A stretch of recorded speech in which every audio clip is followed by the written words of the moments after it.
In addition to the various cabbage worms and the hornworms, there's several other kinds of caterpillars that might be feeding on the leaves of various kinds of vegetables and fruit.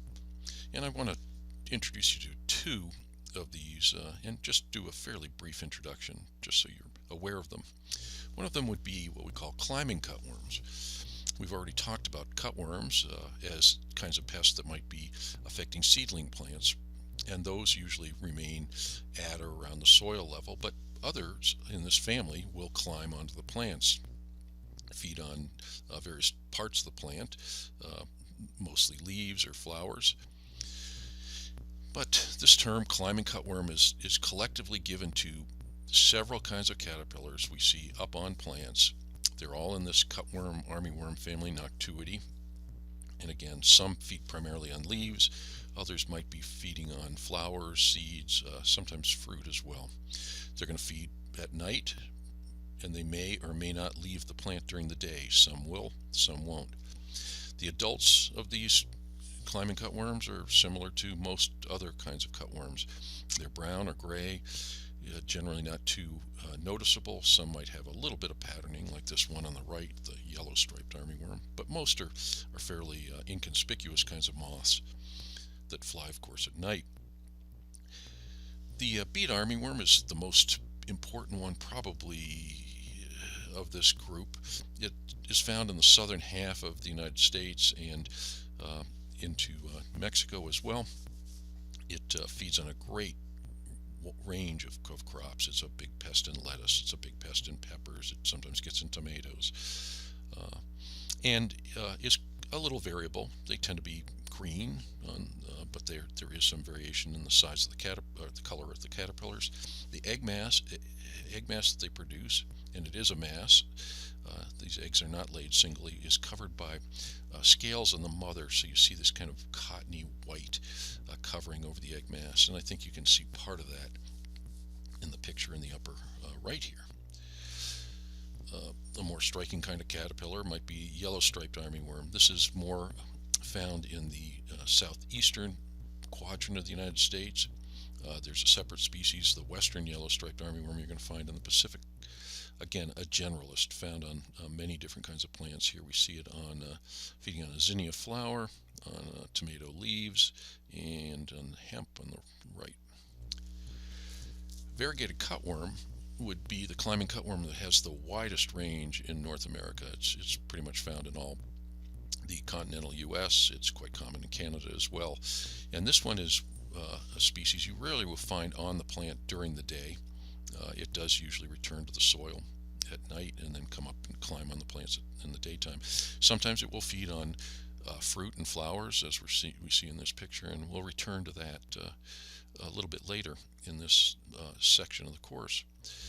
And another group that will be up on plants are collectively called green fruit worms, and we will talk about these also later when we talk about insects that damage the fruit.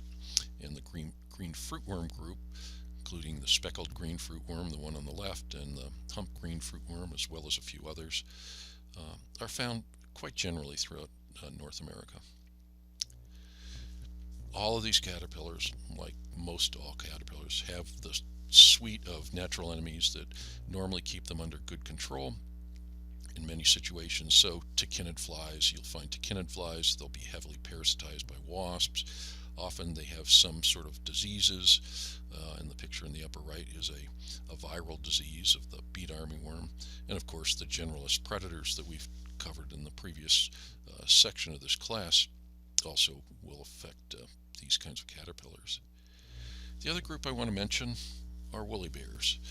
So woolly bear is a term that is given to certain kinds of caterpillars that tend to be very fuzzy and tend to wander late in the year, like a bear would. So it's a general term given to a few species in North America that are very hairy. They're in a family Erebidae, used to be in the family Noctuidae, but that's been separated out. Most are generalist feeders. They'll feed on a wide variety of plants, crop plants, as well as weeds and many other plants. And generally, they're not significant as pests in this regard. They feed a little bit here, a little bit there, but sometimes they cause situations of concern, and they certainly are ones of interest. They may be day active, and the mature larvae will often wander from plants, again, like a bear wanders late in the season. And the adults of the woolly bears are moderately large moths, about the same size as the cutworm moths, and they're often white or light brown. And there are three primary species we're going to see here in North America. The one that is most widespread is called the salt marsh caterpillar. Kind of an odd name, but it was originally described damaging crops in a salt marshy area in the eastern coast. This one is fairly variable in color. It can be quite pale. We see a brown color in the lower left and another version of this insect in the upper left. The adult is a white moth, and we can see egg masses laid by this one. These will all lay egg masses. So in early stages, you might see several of them together, but they quickly scatter and are generally not found feeding as a group for very long. The yellow woolly bear is always yellow. It might have a little coloration to it, and it also feeds on an extremely wide range of plants. It's very common in beans in particular in the United States, but I've seen it on several vegetables. Also feeds on hemp.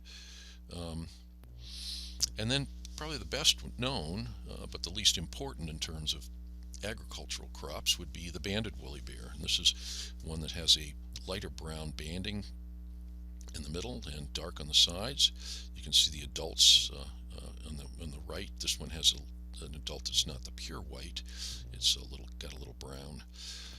And this will again feed on many kinds of plants, but never are banded woolly bears seriously damaging to any of the crops. The other two can be, but not this one. This one is, though, quite a bit gets quite a bit of attention in a different context. I don't know if you've ever heard the folk legend that you can predict the weather for of winter, the intensity of the winter, by looking at the bands of the banded woolly bear, and it's purely a folk legend. There's nothing to it, but people have a lot of fun with this, and there are woolly bear festivals that are found in Tennessee, North Carolina, and Ohio. And if you're ever in Banner Elk, North Carolina, or Vermilion, Ohio at the right time, you might want to check those out. So that's pretty much it for these two groups. Again, I just wanted you to be exposed to them.